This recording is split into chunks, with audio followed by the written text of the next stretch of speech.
Hello, everyone, and welcome back to the Fourth Sector. You are joined by your resident hosts, myself, Joe, and Luke. How are we all doing today, gentlemen? How are you? Groovy, mate. All Good. groovy all the time. Groovy all the time. I just want to address my adoring fans that I wasn't here last week because I threw a strop about Lewis Hamilton getting driven into by Kevin Magnussen. And then I calmed down a bit, but by then it was too late. The podcast was already done. So sorry about that, but we are here this week. We're back in full force, and we're here to talk about a very unentertaining Monaco Grand Prix. So, fellas, I have done the agenda for this week's show, so I'm going to try and keep us on track as much as possible. Track. I like what you did there. Yeah, I want to die. Right, the qualifying.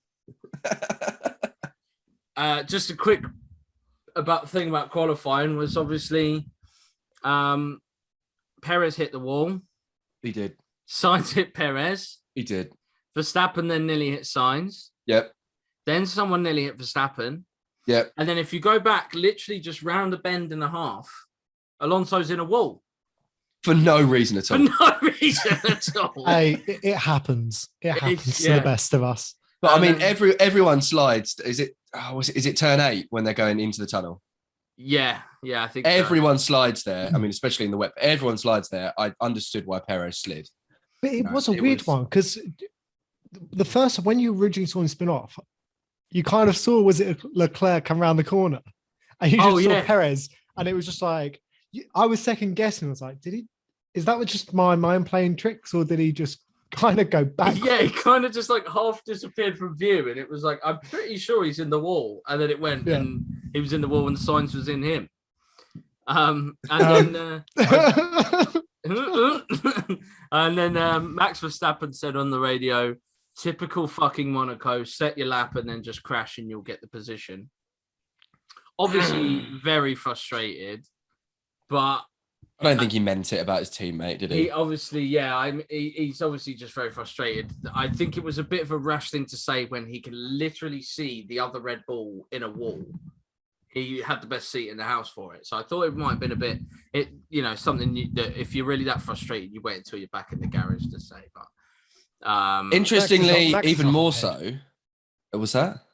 I said Max is a hothead anyway, right? He doesn't think. He just says whatever comes to mind, which is why I think a lot of people do like him. All of them do, though, don't they? They all shout and swear, and then they sort of look calm at Hamilton, down and everyone's fine. The previous week, he just wanted to retire the car after the incident that he had. So, no, it's not just a Max thing, but I think Max is probably the one that people talk about the most as kind of just saying what's on his mind at that moment.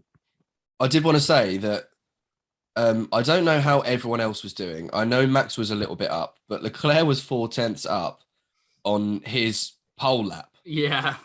He was moving, wasn't he? Yeah. I think when the red flag come out. I think it was only going to end one way, to be honest with you.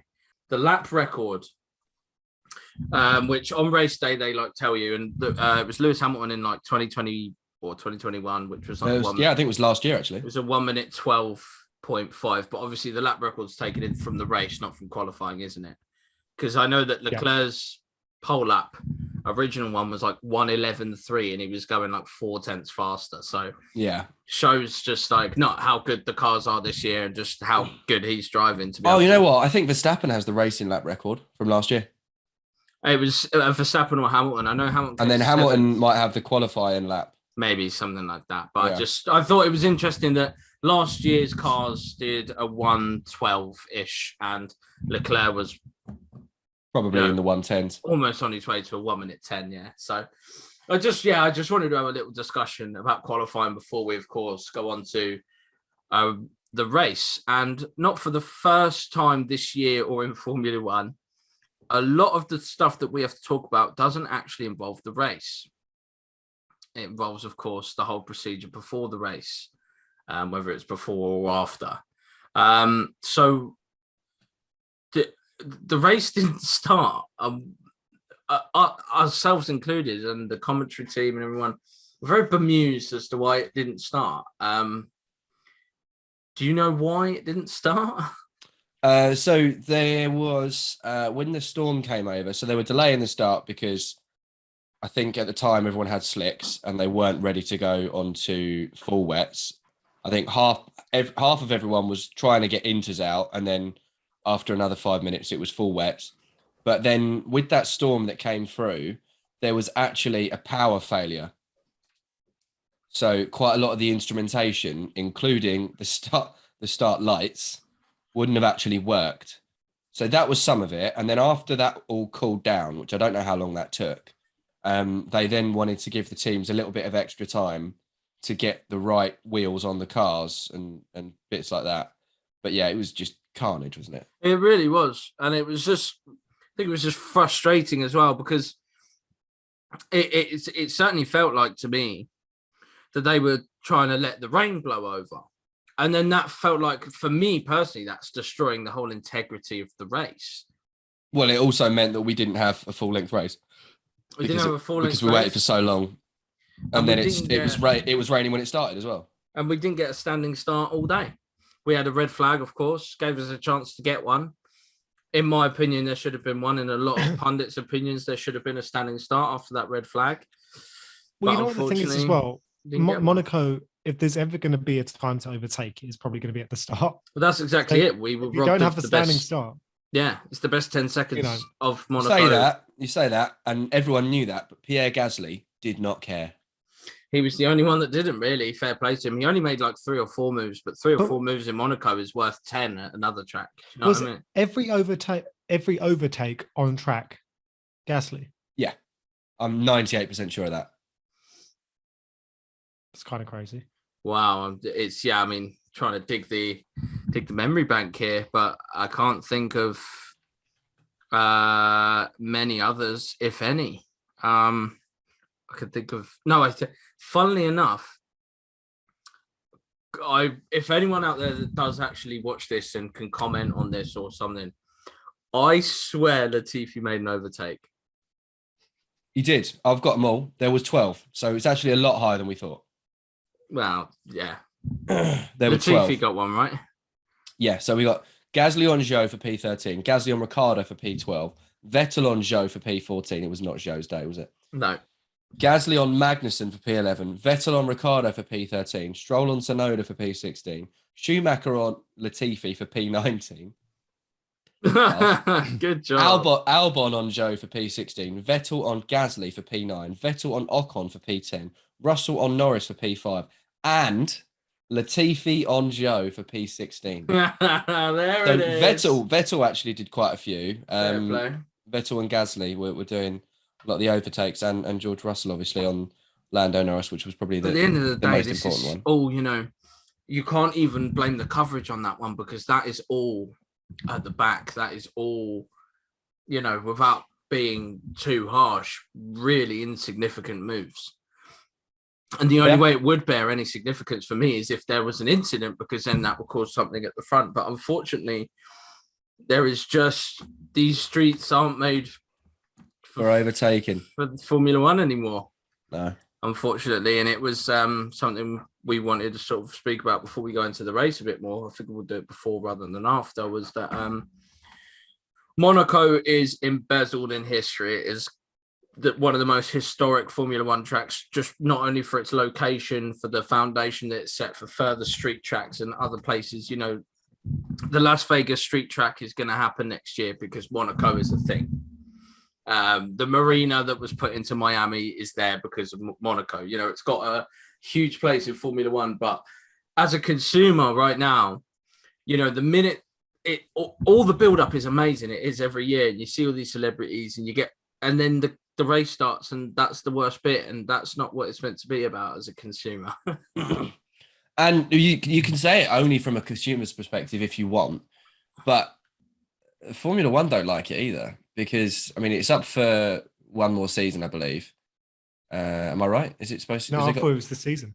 Okay, so that might be the last season of the contract, which might be why these talks are so prevalent now. It's not good for them either, because they don't pay as much money as I don't think any of the other tracks, because of what it is. It's Monaco. They also are the only track to do their own race coverage, which you said wasn't bad. I don't think it was great, to be honest. I think especially on the Saturday, the coverage was just ugh. But in the race, like you say, we can't see all the overtakes because of positions. But then also, I think there's a big issue with the watch sponsor. So obviously, Rolex is the watch of Formula One. Yeah, yeah. But Tag Heuer is the watch of the Monaco Grand Prix. Oh, so is that causing problems as well? Because I thought Tag are Red Bull as well, aren't they?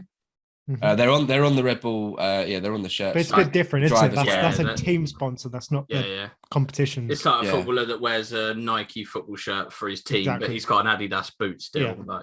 Exactly that.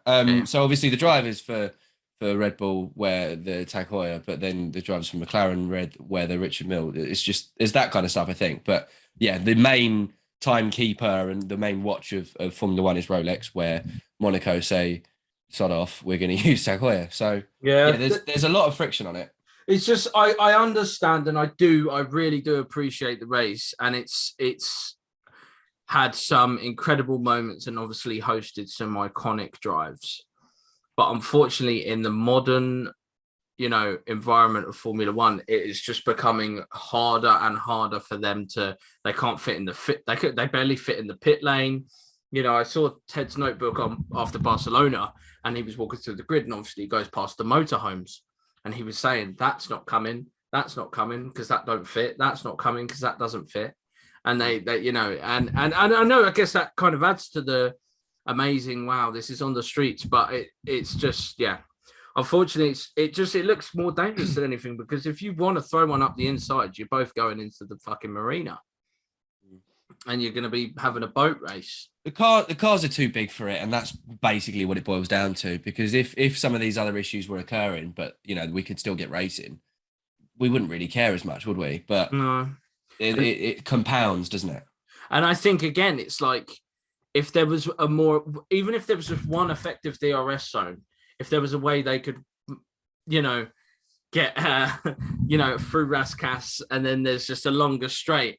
Yeah. But they can't, because it's a street. They can't move houses out the way. You know what I mean? But I reckon they should.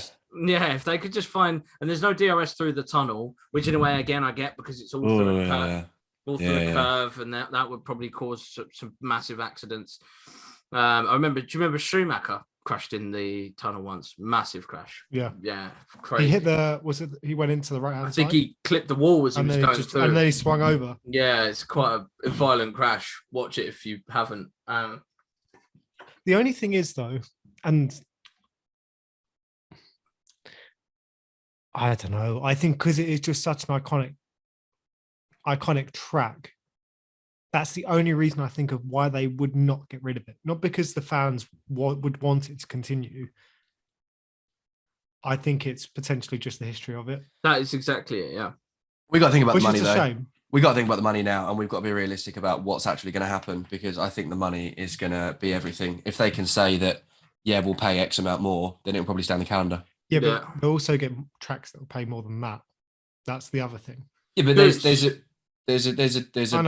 trade-off. There's a trade-off. There's a trade-off that can be found. I don't know where it is, but there is a trade-off that can be found. Whereas if they offer enough money and we can respect its history, then obviously it will stay. Personally, I think it stays. I do think it stays. I think there's a level of respect as well. From what I gather, the obviously it's the Prince of Monaco that literally is a big part of it. And he's obviously got a very good working relationship, as his family does, with Formula One. That's why it's, and I think for them, they love it. So it'd be imperative, with them having such a good working relationship with the higher up of Formula One, they're gonna want to keep it. And look, I'm not saying I'm saying this we have to get rid of it. We don't have to. I just think they need to make it a bit better to watch, I guess. I don't know. It's just, you can watch this. We got robbed of the standing start. And then once you'd lost that, unless you're watching the battle for 16th on Sunday, you wasn't going to see any action. You're waiting for a safety car, aren't you? Waiting for a safety car. It was all done overtaken in the pits. Yeah. And that's just how it is. Yeah. So it's very frustrating, because you get people that kind of just hear so much about Monaco and we'll think, oh, if there's any race that I'm going to watch, I'll tune in for Monaco or whatever like that. Yeah. Fuck me. If Monaco is the first race I watched as an introduction to Formula One. Yeah. I'm never turning it on again. No, never. People get that idea because of the glamour of it. They're like, oh, I've got to watch the Monaco one. I like watching the Monaco one. No one does, I'm afraid, anymore. They used to, but Friday, Saturday, and the lead up to Sunday is, it was still good. It was still a spectacle, much like Miami, but I think Miami actually is a good race. But much like that, it was like the lead up and the buzz, and what Ted was saying, the pomp and circumstance. We love it. So that's always great, and it's never not been great. And we actually had. As we've not had all the time recently, we had some really, really good interviews before the race, like Kit Harington. I thought he was really, really interesting and really interested. Patrick Dempsey. He was good. Who is a Porsche Super Cup driver? Yeah, and actor. Yeah, well, no, he's, sorry. The guy from Grey's Anatomy. Yeah. And driver, yeah. And did you see his security was like staring Martin down and then he turned around and he's like, oh, Martin, how are you, mate? Well, there was also that woman from Bridgerton that was just, her security guard wasn't having it. Do you remember? Yeah, and she just didn't even look at him. Like, she doesn't want to do any interviews. Mate, there's about 3 people that know who you are. And everyone that's watched Bridgerton, I guess. Oh, yeah, fucking hell. All right, go to an old people's home and then fucking you might do an interview. Jesus. No, it's quite popular. No, she pissed me off, mate. No one acts like that to Martin Brundle. You did say in the chat she's dead to me, didn't you? Yeah, she's dead to me, mate. I'm telling you, if my mum spoke to Martin Brundle like that, I'm telling you, Martin is daddy because I'm coming home. Right. Anyway. Sorry, mate. That's going on TikTok. Yep. See ya. Okay, so there was a race, though. Eventually, the race started. Sort of. Well, can you call it a race? No. There's some driving. What do you mean? The procession started. No, there was some changes in the lead, so there was stuff that happened, and by Monaco standards, this was actually in modern Formula One probably one of the better ones. But we start as we do with all our teams, and I figured we'll do Ferrari and Red Bull together in a big mashup because that's where the championship battle's at, and we can just talk about what the fuck's just going on up there because they were within meters of each other from first to fourth, going through the track towards the end, and then obviously the rest of the field.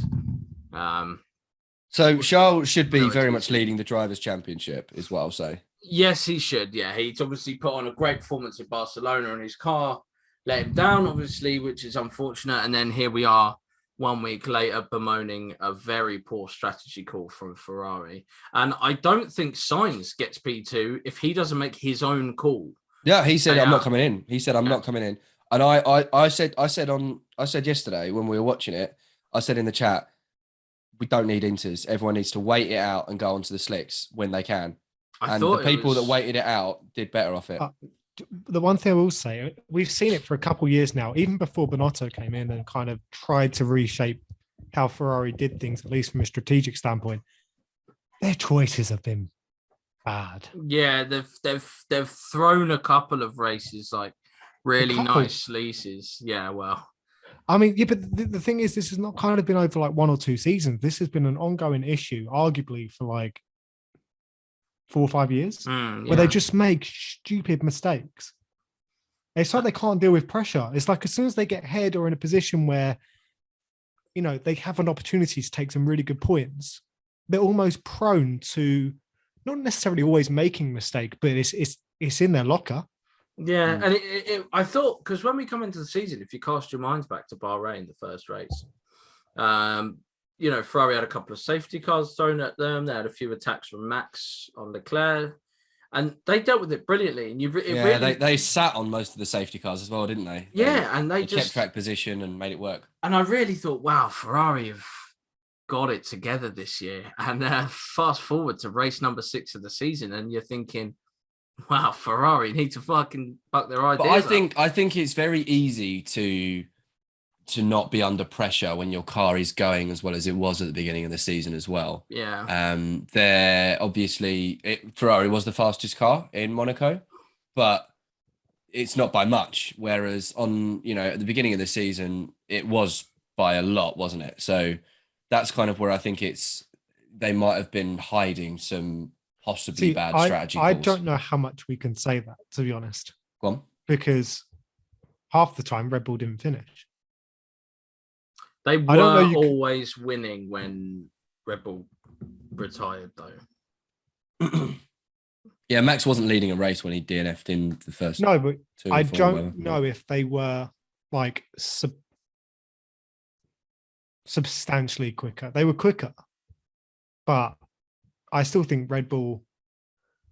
Well, clearly, I guess clearly they've got an edge because of how they're doing. So I guess it is hard to say that they were significantly faster, but they definitely came into the season with a lot of momentum, particularly after the first couple of weeks. And it was just, it was certainly interesting to see them just really start to feel the pressure this weekend. And they just miscalculated everything. That it's amazing that they got so much wrong. And obviously, as we say, Carlos is the only reason that he finished where he finished. To be fair, so fair play to him. But we did have a race winner, and it wasn't car number 1; it was car number 11, Perez. And I was so happy for the boy. Yeah, what I really was. And it did you could see it happening, but you just kind of you almost didn't address it. I think I was like, has Perez just jumped Leclerc at the time because Leclerc was leading, but it was kind of like assumed that he wouldn't because he hit box for Inters, funnily enough. Yeah. Which was generally not the way to go, but his pace, he just made it work. And then, he got in front. Then they botched the stop. It was the second stop. They stacked him, didn't they? Sainz ends up getting ahead of Leclerc as well. Oh, man. And just, an absolute disaster class for Ferrari. I don't think that you can say that Red Bull pulled out any crazy moves. No. I think like you say is they should have let Charles do another lap basically, because at that point I believe he would have still been in P2, but it only would have been P2. So if he'd have done another lap, come in not directly behind Carlos Sainz, he would have obviously made up ground before Sainz came out of the pits, and he would have come in, and I think he still would have been behind Perez, but I don't really know why Perez was leading, to be completely honest. That is the one thing. It's so funny. I almost need to watch it back because it was kind of like, so when did that happen? Like, not even the commentators at any point addressed Perez is now winning this race. It was an overcut, wasn't it, from Red Bull? So they waited out and still went on the Inters. And that's why Leclerc at the time was in P2. But then they called him in directly after they called Carlos in for Carlos's late stop from full wets, I believe. Yeah, so it's just a big pull up. And then, Perez obviously had the pace and he had the track position, which of course is the most important thing. Ran into the red flag. After the red flag, we had another rolling start, which obviously benefited the Perez. Red Bulls. Yeah, again. And they put on the fresh mediums, whilst the Ferraris went on the hards. And of course, the Ferraris did catch up at the end, as expected, with the mediums to the hards, the drop off. There was never really a gap, was there? Perez wasn't out in front of Sainz by much at all. It got to 4 at one point for a very brief couple of laps, and then it just started closing in again. So it was great to see them both going at it. They are obviously still clearly the two teams that we're looking at for the championship. Max bringing home P3 and extending his championship lead now to 9 points with that minor third to fourth. Perez is in the mix now, isn't he? So Perez is only 6 points behind Charles Leclerc and 15 behind Max at the top of the championship. And it makes you wonder about Barcelona, doesn't it? Makes you wonder about Barcelona and, of course, the DNFs that they suffered as well. And you do start to think, where could Checo be in all of this? And, let them have it. Mercedes had to do it with Nico and Lewis, and I guess their philosophy was go out there and win the race, and that's what he's doing. So. That's going to be what happens now, I think. You can argue. Horner loves Max way too much. Yeah, but the thing is, you say that, And the reason I think that might not be the case is because Red Bull have had a curse for a couple of years, where they've not had a good second driver. And I think if it continues, they might run into some issues with Perez. This is a Hamilton-Rosberg, maybe, potentially. Well, I mean, it'd be easier to keep Perez happy than letting him walk to keep Max happy. Well, apparently he accidentally leaked his contract extension in an interview. Yeah, apparently. I didn't see that. I didn't see the whatever he said, but apparently he kind of leaked that it was sort of done. I heard that Christian Horner makes his daughters share a room, so Max has a spare room in case he ever stays over. Yeah, I don't know if you're joking. Yeah, I'm assuming you are. Yeah. No, but it's one of those things. It's one of those things where if you turn around and was like, no, I'm not joking, genuinely serious. He's got a spare room for Max. I'd be like, that's stupid. At the same time, wouldn't doubt it. It just clocked me. Why has he only got 3 bedrooms? Yeah, I didn't love it how you sold it, because you were sitting on it for so long that it seemed like you really had to get it out. I had to get it out. It got to a point where I didn't even want to say it anymore, but I had to get it out. It was bursting.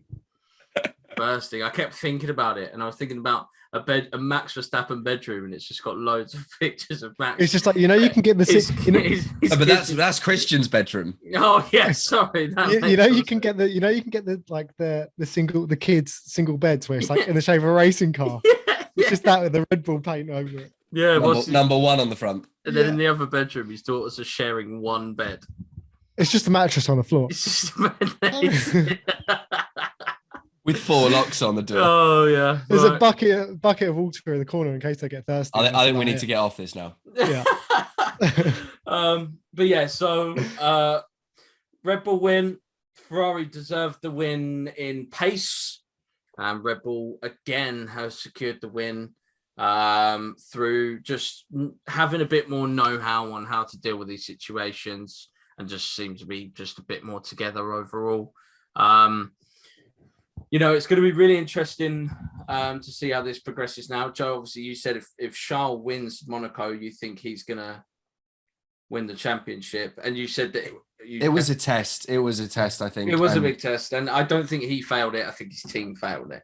But the team is there the rest of the season, and it's not his fault that he's not leading the championship. So I think this is turning into something that could go right down to the wire again, which, great if it does. But I think next time out, I think Red Bull have them, to be honest. Yeah, well, we're in Azerbaijan and then Canada as a double header. Favorite 2 races. A very strange double header, I feel, as well, because of the locations. They're apparently sorting that out because of sustainability. They're apparently sorting out sections of the world that back-to-backs will be in. Okay, right. Apparently. Yeah. Interesting, but it's a very fascinating championship battle that is developing.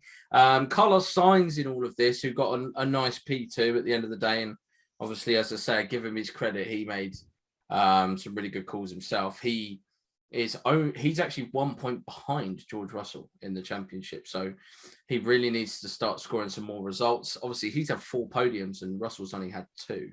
But Russell's been Mr. Consistent. Russell, another top 5 finish. Another top 5 finish. So, yeah, I thought now we'll sort of move on to, it was who came P4? Oh, yeah.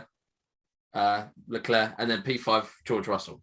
Yeah. So the Mercedes, everyone was talking, including me, about a 3-way fight now for the rest of the season.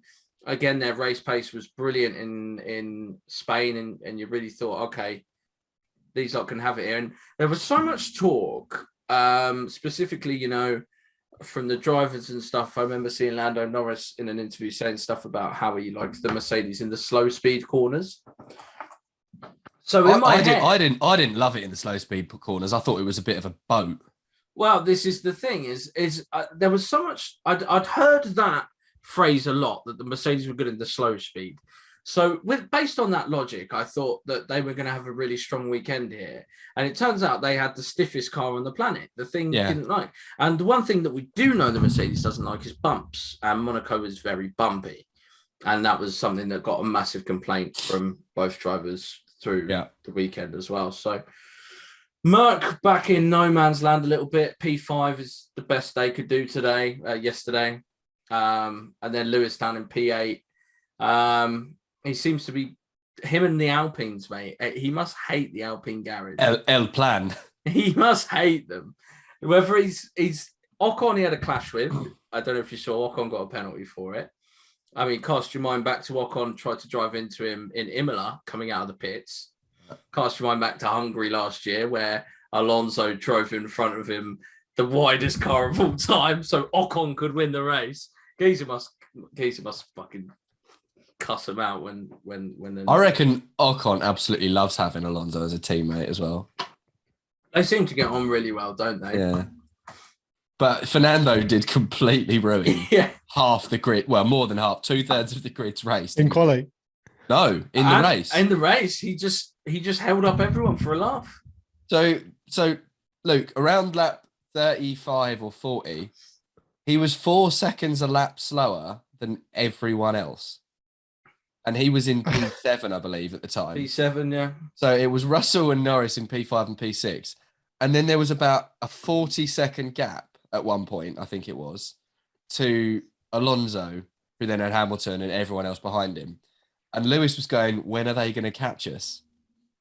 Because of how slow he was going. So if you work it out, if he was going 4 seconds a lap slower, in another 10 laps, if Fernando never picked up the pace, which he was just conserving his tyres, but if he never picked up the pace, in another 10 laps, they would have been coming to the back markers. And honestly, it was...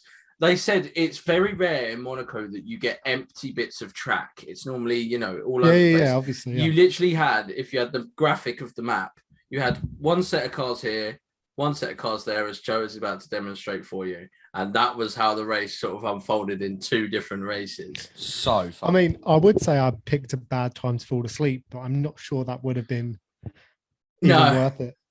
No, really, there you go. Oh, no, what you're on about, it looks fine. Yeah, it looks perfectly normal. Yeah. So that was Hamilton's afternoon. Once Jesus. again, looking at the back of an Alpine, very frustrated. He's come out and sort of apologized and said that it's the worst quarter of a season he's ever had, and he's vows to pick it up. Mercedes are insistent that him and George are on the same pace, and they're just Ross Brawn come out this week and said that he thinks that Lewis has been more experimental with the setups to get data for the team, whilst George has been a bit more bog standard. So it's sort of Lewis has been a lot more experimental. As the team leader, you would expect him to do things like that. And he kind of confirmed Ross Brawn's quotes on Friday in an interview. So maybe some of Hamilton's performances have him been trying out crazy stuff to get data on the car for tyre grading and working out what's going on with that. But Do you think Hamilton has pretty much just said, let's just use this season as a learning? I think they're out of the race. I think they're being almost smart in a way and playing the long game. I think it's why a lot of talk is going on the outside, but nothing on the inside. I haven't seen any form of frustration come from anyone. I mean, it's hard to be frustrated with 6 bad races from a guy that's won you 5 or 6 world championships, but these things are going to happen. They're going to have really good weekends, and towards the end of the year, I wouldn't put it past them maybe winning a race, although that does seem to look more likely to come from the younger side of the garage at the moment. But Lewis's race, George tends to be over here, whereas at some points Hamilton is over here. As you can see, Lewis's race pace in Spain, obviously, was very much a race-winning pace if he K-Mag didn't try to kill him. So interesting for Mercedes to see how they get on in Baku, another one where it's a bit of a street track, and whilst there is super long straights, there is going to be some twisty bits as well. So it's going to be probably, I think it's going to be a Ferrari race, but that's another. I reckon it's a Red Bull race, but we'll do that. I love Baku. Norris, he's got tonsillitis and he came 6th and got the fastest lap of the race. No complaints about Norris. What a ledge. Just no complaints ever, actually. No. I actually don't think, apart from Russia last year, I don't think I've ever gone, oh, fuck's sake. No. Like, never. he's just so solid. And again, he's outperforming the car. And this is something we've discussed probably every single episode is there's certain drivers that are adaptable and certain drivers that aren't. Norris seems to be very adaptable to that car that's obviously a lot different than it was last season. And his Australian counterpart has not worked out the car yet. No, Daniel Ricciardo's really struggling, and Zach Brown was off to watch the Indy 500, watch a McLaren race there, and there was talks that he was watching a driver that I still didn't look up his pissing name. Is it McLaren Arrow, the Indy 500 team? I mate, honestly, I have very little knowledge of the Indy 500, but apparently there was a racer that he was watching that, could be someone that comes in for Daniel Ricciardo, who he's publicly come out and said he needs to sort it out a little bit. Did you see Ricciardo's crash on Friday? Yeah, that was a bad one. See the team radio or hear the team radio? Apparently, they didn't have any video of him being in the wall yet, and they just saw the car stopped on the radar, apparently. So, Luke, to explain, the first message that we heard after Ricciardo crashed... banged into a wall, like, big time. Yeah, so he lost the back end, doesn't he? Come in after I saw the crash. So he's lost the back end weather. So the car's hit the wall, and the first thing that the engineer said to him over the radio was, "Is the car okay?" And he said, "I'm okay, thanks." But apparently the team hadn't seen any footage yet, and they just saw the car stopped on track, and they thought that it just stopped basically. Yeah, that's not good though. But yeah, then it was just like a little sign of tension. Which we know you'd be the same if you just had a jolt. Is it Pato O'Ward, the guy that you're talking about? Maybe. I can't remember. I really can't. He drives, but then the other one is Felix Rosenkist, I believe. Oh, maybe it's Pato O'Ward then. Pato O'Ward, and then does Montoya still race? He came back for the Indy 500, yeah, but I don't know who he's raced for. Oh, I was going to say. So I think it's Pato O'Ward is the guy that we're talking about as a potential replacement. Yeah, he was a McLaren driver. So yeah, I think he was looking at him. Apparently, he was watching him because there was a fake article that come out that was Zach Brown overheard telling Ricciardo overheard telling Zach Brown to eat a salad at Monaco Grand Prix. That was a real article, and it was obviously all bollocks because Zach Brown wasn't even there. Was it a Formula Races tweet, or was it like on some weird website? I didn't even click on the article. I just saw it on Twitter. But that's so funny. I thought that was funny. But yeah, McLaren, they're like, sometimes they're there, sometimes they're not. And it seems like it's more often it's Lando that's there, and it's. So how much longer Ricciardo do we think Ricciardo's going to get? Well, he's got another season on his contract. Yeah, it's going to be. It's just it's got to do something. Norris has scored something crazy, like 85% of McLaren's points. 81%, 81.2% or something of McLaren's points this season, and that is a big number. How much time do you give this guy who's definitely costing the team a lot in wages, and you could pump a lot more money into development if you're employing Pato O'Ward or something like that? I can tell you that for free, because Daniel Ricciardo came in with a massive reputation, and everyone felt that the minute he found the car, he was going to be back to his best. And, bar a win in Italy that was handed to him because they told Lando not to overtake him. He has just not done it. And it's just, how long do you give him? How long would you give him? Oh, I think he does. He finishes the season. Yeah, he finishes the season. I agree. Yeah. He has to outperform Lando, I'd say, at least 4 times. Yeah, there you go. 4 or 5 times by the end of the season for him to stay next year. And comfortably, not just because Lando's made a mistake. Yeah, he has to outperform him at a few Grand Prix. Yeah, it is simple as that, I'm afraid. Sorry, Grand Prix, not Grand Prix. Yeah, just not... Grand Prix. It's not going his way at the moment, Danny Rick. Just going to fly through a couple of teams that we don't have too much to say about, and I'm sure you at home will understand. Alpine, other than, of course, the hilarity of Alonso's pace, not a lot to say. They're consistent point scorers. You're guaranteed they're going to come 7th and 10th pretty much every week. Yeah, Ocon, I mean they are the most consistent of the other teams, aren't they? Really? Yeah, so I think it's going to be an interesting battle between them, Alfa Romeo, and McLaren for that fourth spot in the championship, because obviously the top three will decide themselves. So that is interesting. And Ocon's ninth in the championship, so I thought that was worth a little honourable mention. And then Alfa Romeo, I wanted to just sort of, Bottas good, Zhou not good, but car died again, didn't it? Yeah, pretty much. So, he finished the race. Well, he was classified, yeah.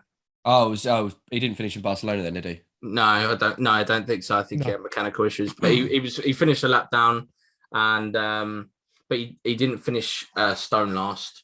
Did Bottas get P9 in the end? Bottas got P9 and another point scoring position, and he's in P8 in the championship. So you've got Max, Charles, Sergio Perez, George Russell, Carlos Sainz, Lewis Hamilton, Lando Norris, which are all the names you'd expect to be. Yeah. Then it's Bottas in eighth place. So he's the best of the rest, if you can call him that. I would kind of say Norris is the best of the rest, to be honest, because that McLaren is obviously up and down. But yeah, so that's Alpine and Alfa Romeo. Bottas also raised 50,000 of some currency by selling prints of his arse. Oh, and he gave one to Lewis, didn't he? Gave one to signed one to Lewis on camera. So. Yeah. Oh, and Lewis, I don't know the official stat, but got to be one of the first ever drivers to change a helmet mid-race as well, apparently. I liked that amethyst thing. Yeah, why did he change it? Do you think it was just uncomfortable or something, or was it a visor thing maybe, or something? I don't know. Maybe it started to not be as bright. Maybe the sun went in a bit. Yeah, no idea, but yeah, he just changed it at the red flag, didn't he? I don't know. Very strange. That's odd. I can't imagine it would have been uncomfortable or anything, because it would have been measured so well. Well, it would have been off the same. Yeah, it would have been off the same sculptures. Yeah, he has new helmets all the time. So that is a really bizarre one. And there might be an interview. Was it not brought up? Yeah, I was going to say. There must. They were talking about it on Sky a lot. Yeah, they thought it was. I think Ted was all excited because I think it gave him a reason to look into the last time something like that had happened. But yeah, I will get back to you guys on that one. Also, so then, yeah, we'll fly through again. These bottom teams, there's not a lot to discuss. Vettel got a point. We love by Seb, accident, but he fell into a point. Yeah. Obviously, Ocon having the penalty for trying to kill Hamilton. Not that you overreact with these things. It's like when Ferguson said could have killed him. Yeah, he could have been killed. He could have been killed. Someone just looks at Hamilton. He killed him. He could have died, mate. Honestly, it's shocking. So yeah, AlphaTauri, a team that are very much a shadow, as we've mentioned, of their former selves over the last couple of years. But as we've praised, a big shout out to Pierre Gasly this week, because he made that race worth watching. But he made it better. He made it better, and he was only a second behind. Not even a second. 0.7 behind Vettel at the line. So if he had done one more overtake, then he could have been in the points. And that's all you can ask for, really. So he done well. However, his teammate Yuki Tsunoda, I'm pretty sure he went off at the first corner. Sandra, I think he went off 4 times at that corner and was the last finishing runner, and even finished behind Nicholas Latifi. So what a terrible hard race. Track. I love Yuki. It's a hard track. Terrible race from Yuki. Latifi, bad. He crashed under the safety car. And then the other Canadian also crashed under the safety car at the same time. Yep. Stroll. Then they nearly killed each other in the pits. Yeah. Oh, yeah. In the pits. Yeah. He could have been killed. And then I messaged during the race, before in the build-up, saying if Latifi doesn't crash, I'll hang Dom on the pod. He did say that and prior to the race, even actually beginning, he's already crashed, and he needed a front wing changed and went to the back of the grid by the time they actually got out on track, which I thought was hilarious. Yeah, it was just written in the stars, wasn't it? Stroll made it back up to P14, obviously aided by a couple of bits and bobs. But considering it's Monaco and he was crashed in the first lap, I thought that was a decent recovery, obviously helped by red flags and such as well. Albon's red hair doesn't work anymore, and now he just looks stupid.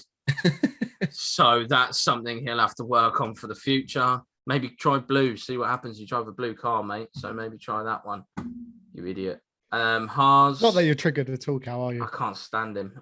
Well, him and Latifi were both holding up the Ferraris because Latifi was holding up signs under blue flags, by the way. I don't know what the rule is on how fast you're supposed to get out of the way. I know you have to do it when it's safe. I think you have three obvious attempts, like 3 obvious opportunities to be able to let someone pass. I think that's when you get in trouble. He didn't, and Albon didn't let Leclerc through either. And these were both on laps as soon as they've come out of the pit lane. So they've both come out the pit lane, and the Williams car has sped past them to be in front of them to get the blue flags, and then not let them through. Truly bizarre. How much I know why Latifi Albon got? did it. I know why Albon did it, but I'm not sure why Latifi's doing it because he's not getting paid by Red Bull, is he? How long left does Latifi have? He's got till the end of the season. He's got till the end. It's a joke, isn't it? Yeah, it's Cash is king, mate. I'm afraid. And I think Cash could even prove king when he probably ends up lining up on the grid next year. But no, there does need to be an improvement from him at the end of the day because it's not. You can't give him no first season syndrome or anything anymore.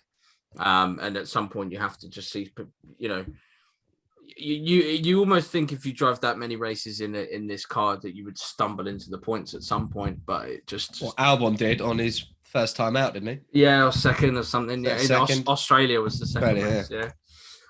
So yeah, that's the Williams and the Alpha Tauris. That, you know, if there's any fans of them that wanted us to talk more in depth about them, I don't really know what else you could say, to be honest.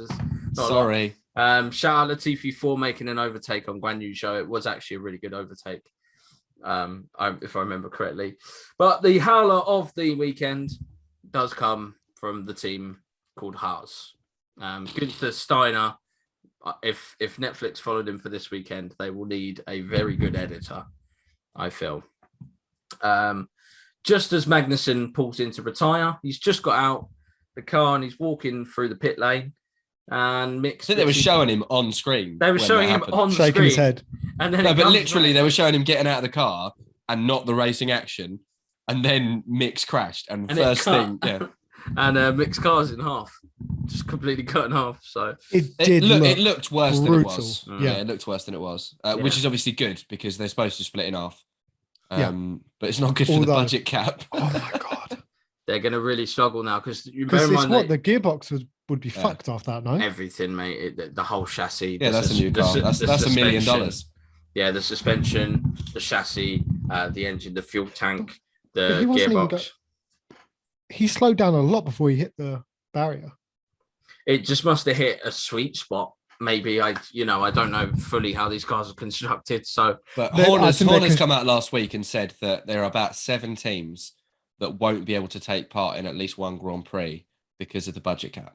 Yeah, that's crazy. But he would say that because. No, but I think that's the. Don't worry. Wait. Was it because Horner came out and said that they're not taking into account inflation, right? Oh, it could have been that. I don't like him, but makes sense. Yeah, I know. He's probably not made it up off the top of his head, has he? Realistically, no. He's done some sort of calculation, or someone's done some sort of calculation. And I get it. Like, obviously, we won't get too much in it, otherwise we'll be here all night. But I get why budget caps are needed, but you also don't want to squeeze people out. Well, Ferrari think Red Bull have already overspent. Would you be surprised? They're going to need to prove that somehow, though, aren't they? Apparently they're going to put legal action on them because they think they've already overspent. Which would be hilarious, right? What, 6 races in? Yeah. Surely not already. Yeah. But surely it's easy to prove or disprove, right? Just look at their bank account. That's what I mean. Just check the statements, bro. You know what I mean? Just eat. Front wing, just eat. Who's been ordering a catsuit from Wagamama's every fucking day? They've been putting it on there. The Apprentice. Oh, mate. It's on the company, boys. Don't worry. I'll put it on the books. So yeah, very interesting. Conor McGregor was there supporting Team Haas. Team Haas. So odd, wasn't it? The whole thing was bizarre. He showed up on his Lamborghini Superboat. I reckon that was cheap. Supported Team Haas. Team Haas. I feel something in the air. That was a really Yeah, when they were I don't remember what they were starting, but they were starting at the back. And on the Sunday, he was going, it's just looking good for them, I think. Yeah. And then neither car. I mean, to be fair, hold on. Before we say anything else, at least it's a celebrity that gave an answer. Yeah. Who you thought would do all right. Because some people are like, oh, yeah, you know. I'm here with him. That was a few weeks ago, wasn't it? I'm here with him. I'm whoever he's supporting. Yeah. Or wasn't there one? Richard Mill, wasn't it? I'm with Richard Mill. Was it last year? It might be a couple of years ago, actually. When someone said a racer that's like retired. Did someone say Massa or something? And he just wasn't in racing. Probably me, mate. I remember someone said Phil Hill last year. Do you remember earlier on this year? It might have also been Miami. Jules Holland was there. And, was Miami. And he said McLaren was going to win. Yeah, and it was Miami. They were starting like 16 and 18. Yeah. He was like, yeah, McLaren win. Was that where Martin Brundle just looked at the easy dubs? Yeah, easy dubs. Easy he win. just looked at the camera like, yeah, okay. Right. Moving on. You could tell who was paying for Jules's wine for the weekend, couldn't you? I like Jules Holland. I love watching the Hootenanny. He's a legend, mate. He is a legend. So a little discussion point from the race. I know we're getting towards the business end of the podcast now. Was of course there was an incident with Max Verstappen that got investigated and was cleared. Now we've got new race directors, and has been very prevalent over this weekend that they've been very scared to enforce anything too strictly, and they've been very careful about how they're doing things. Maybe it's the media scrutiny that's putting them off. Maybe they just run things differently. But allegedly, Max come out on his new tyres from the pits and he crossed the yellow line. Didn't just touch it either. He actually got all the way over it with the edge of his tyre.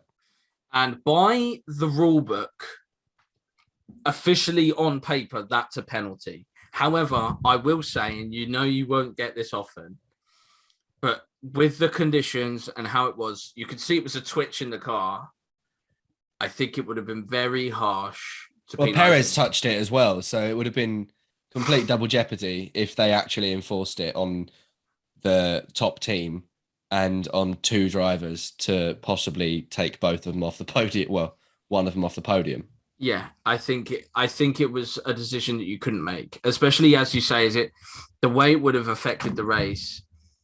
I think that is such a decision you just cannot make in that position. And it was again, and as I say, it's not like I don't feel like for all of Max's aggression and whatever. I don't think he did that because he was being too aggressive. I just think he's come out on slicks on a damp surface, and he's just got a bit of wheel spin as he's coming out, because that's the first point where you put your foot down, so that of course the car will squirm. Neither of them would have done it on purpose, though, would they? Neither of them would have done it on purpose, and I don't think anyone was coming out. I don't think anyone was coming past when either of them did it.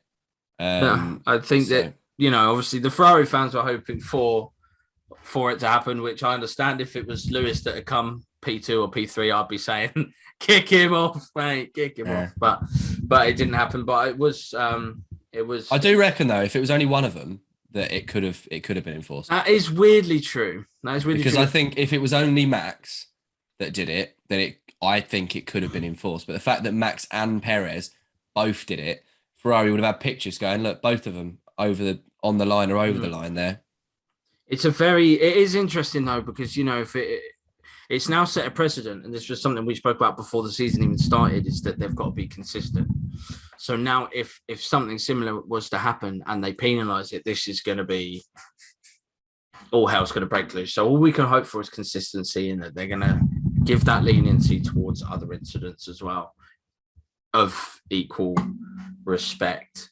That's your Monaco Grand Prix, really, in a nutshell. I think the podcast has gone on longer than the race, isn't it? Well, it's definitely been more entertaining, and that's nothing to do with us being entertaining. That's just the race was not great. But yeah, so it's the championship as it stands. Max leads by 9 points. Perez only 6 points behind Leclerc, 15 behind Max. So he's, if he goes and wins at Baku, which he did last year, obviously in certain circumstances, but who fucking knows? Monte Carlo. And yeah, K-Max still in P10 in the championship. I thought that was worth an honorary mention. Guan Yu Zhou on 1 point. Mick Schumacher still has not scored a point in Formula One. I think that needs to change soon. Yeah. And every time he's been close, he's not been that close, has he? No, it's never been like, oh. Yeah, he's not been pipped on the line for his first point. The only time that it was as close as I think it could have been was when he was racing Vettel and crashed into him when he was in P10, and this was about 20 laps before the end of the race, and you just know that car isn't. Yeah, it's just not going to make it. Enough. And they didn't bring any upgrades to Barcelona, and if they had any chance of bringing any upgrades anytime soon, Mick single-handedly crashed that whole plan. So that probably set them back quite a lot. Could go back to being a pretty rough season for Haas. You never know, because that Ferrari engine is really good, but it seems that they are going in a very obvious trajectory at the moment. Considering K-Mag finished P5 in the first race, a net P7, but P5 in the first race. So, is there anything else you want to add about the race at all, chaps, before we guess a certain driver? No, I think we've just about milked that for everything it was worth. Yeah, I think we did well. Yeah. I think we did well. One thing I would say was Gasly was slightly unlucky to not make it into Q2, because he's always in Q3. Even when the car's not been good, he's always been in Q3. But Tsunoda dashed a bit of his wheel off, didn't he? Entering the chicane. And there was a very quick red flag thrown for that session, which brought that to an end, which I think Gasly was possibly not the only driver inconvenience, but the most inconvenience, because he didn't get out of Q1, and we always expect him to at least get out of Q1, and he's always in Q3, especially with that. He's had that car. He's had rotten luck this year, isn't he? Yeah. Really, I feel bad for him because he's really good. I saw Paul DeResta was actually saying on commentary, they were sort of talking about some of the drivers, and he said that he thinks he should have another shot at a big seat, but he doesn't think it should be Red Bull. But then it's, it's that age-old thing of where does he go? Did McLaren try and sign him off Red Bull to get partner Lando Norris? I don't know. It's where does he go? It's a really tough one for him. Doesn't get the Merc seat, in my opinion, if Hamilton leaves. I think Ferrari's locked in for a couple of years now. I think Red Bull are obviously looking like they're locked in for a couple of years, but it wouldn't have been ideal for him either. And then you look at like either Sebastian or Fernando's seat, and does that? Well, you'd put him in an Alpine, wouldn't you? But does that herald like great potential? Maybe Alpine, maybe. They seem to be doing a good job, but just a good job. Maybe he could get that car above where it should be, and then maybe work his way up from there. But I think he needs to leave AlphaTauri, but it's very hard for him because seats are very hard to come by. We've also got talks of new manufacturers being in the mix soon as well, engine manufacturers. So you never know what happens with that. Porsche and Audi both want to be involved. I thought it's confirmed. We don't know what that means. One of them was confirmed. No? I know they've both registered interest. I don't know if they've actually signed any deals or anything. No, I think... Wasn't it like 2026? I think one of them was going to be... Well, do you know what team they're going to take over as the engine? I think it's Porsche, but I don't know what team they're looking at. I think it's Porsche. I think Porsche are trying to buy Aston Martin, but Lawrence Stroll keeps saying no. That might be fake news. It could be fake news. I thought at the time one of them was McLaren. And I thought one of them was Red Bull at the time. McLaren. Yeah. I thought McLaren were going to go with Porsche at one point, and Red Bull were going to go with Audi at one point, but I'm not sure how much that all ended up materializing because Red Bull have actually got their own powertrains now. So, whilst Luke is searching, did you see Christian Horner threw Craig Slater in the pool? Yeah, what a legend! Yeah. I love that. I did really enjoy that. Actually, no, but Craig was obviously begging for it, wasn't he? He was gagging for it, mate. He was gagging for it. He saw the views. Sorry, very, very quickly. So Porsche are actually strongly linked to tie up with Red Bull. Okay. Yeah, I was backwards. I think it is McLaren that might have Audi though. Yeah, I think. I think I even saw a picture on Twitter of someone that edited the Audi logo onto the current McLaren car. So that must be right. It looked pretty cool. Yeah. But yeah, weird for Red Bull though. When they've just launched Red Bull powertrains, how much do they have to integrate, and how much do they? I mean, the naming obviously will be big. It will be, if it is real, it'll be Porsche Red Bull, won't it? Yeah, I could be wrong here, but I'm guessing there could be some money involved. Yeah. Shall we go on to guess the driver? Who is it this week, guys? Who is it? Is it me? I think it's you. Yeah, I think it is you. Do you have a driver? Either way, both of us were on last week, so you can just go. Okay. All right then. No, I've got it. Yeah, go. Go on, Luke. No, you go first. I went fast last week. Is he a current driver? Genders. Jesus. Can't be assuming genders. I'm just going to pretend he didn't talk. Is he a current driver? No.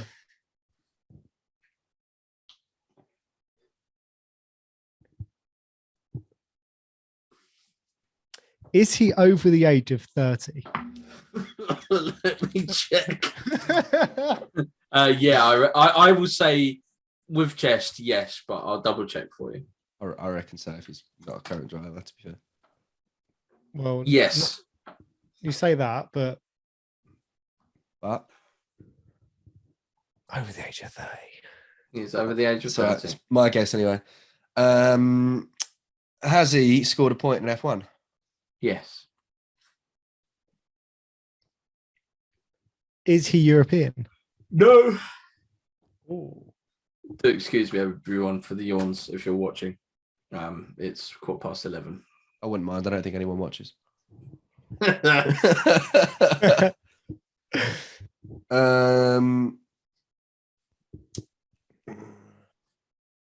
Has he driven? Has he driven a Formula One car? No. Has he driven for Ferrari? No.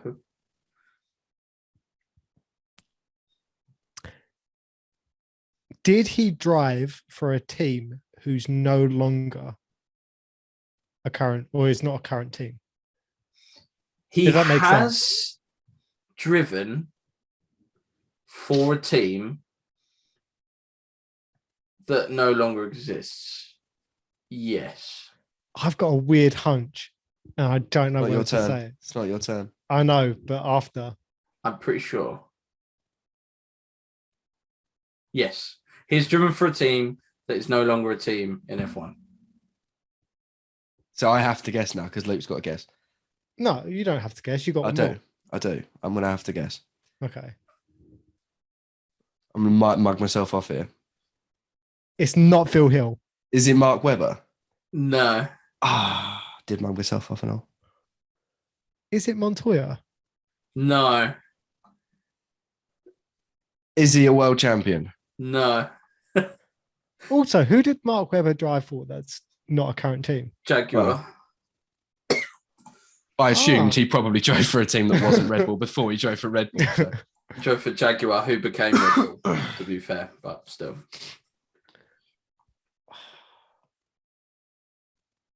So what, we've both got one more? I think we're out the points. I think you might have one more because you said I had one more on the last one, so you might have one more. So you might as well guess it. No, I just did Montoya. Well, you might as well guess one now, so you can get the point. Oh, because we said 5 is the max. I think. I don't know if we've done 4 or 5, but be fair, not Callum should probably European. be checking. Not European. Not European. Over the age of 30. Retired. Obviously, it's race for a team that's no longer around. He also raced for a team that is still around. Jenson Button. Oh, he's European. Sorry, take that back. No. Team that is still around. Race for a team that's still around as well. Yeah. It doesn't really narrow. Do you want me to give you one of the teams? Go on. All right. Which team do you want? The current team. Williams. Oh. It was my guess. No. Williams.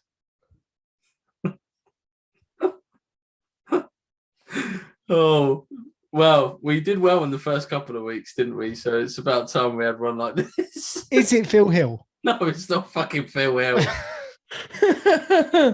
Are you sure? I'm 100% sure. Not a current driver, has scored points. Possibly for Williams, but possibly not for Williams. He's not European. He's not a world champion. He's over the age of 30.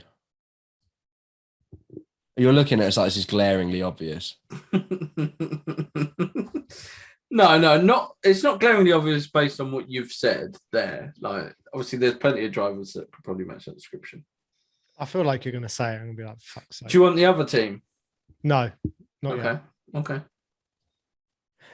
All right, hold on. Is it obviously we're not in the points anymore, but is it a sort of driver where you'll say his name and I'll be like, for fuck's sake? I think so, yeah. But because it's me. What's the other team? Lotus. Be real, that don't help me. So Lotus. And then I get Williams. confused. I get confused between Lotus and Caterham drivers. Because they both had like the green, was it green and gold? Green and yellow cars? No, Lotus were black, weren't they? Black cars. They were black and gold at one point. Yeah. Go on, Cal. Put us out of our misery. No. Shut up. I'm not done. Ask me something else. He's won a race. Mate, my mind's gone blank. I actually don't know. Go on. Pasta Maldonado. Haven't you said that one before? No, but I always said that I would, and I never did, and then I finally did it. Yeah. Oh, shit one. Fuck Wasn't there a big thing about him at Barcelona? Yeah, he was literally there, and he won. That's the only race he ever won. He won in Barcelona in a Williams, and then he was there watching it like 10 years on to the day. Yeah. Is the answer Stoffel Van Dorn? No, that was a good day though when you got that. Yeah, Pastor Maldonado drove for Williams and Lotus, and of course won in the Williams. So okie dokie. Good job, everyone. We will, of course, see you all. We're going to probably try and do maybe like another quiz episode or something just to fill with content. A quiz and predictions episode next week. Then the week after, obviously, we will be able to talk about what happened in Azerbaijan and what is going to happen in Canada. So thank you all for watching. If you're on YouTube, like, subscribe, tell us that we look ugly. If you're listening on Spotify, don't. I'm quite fragile. He is very fragile. Just break him. Ruin him. If you're on Spotify, I don't know what algorithms you can do on Spotify. Follow it and like it. It. Share it. I don't know. I don't fucking know. We love you all. Stay safe. See ya. Bye. Bye.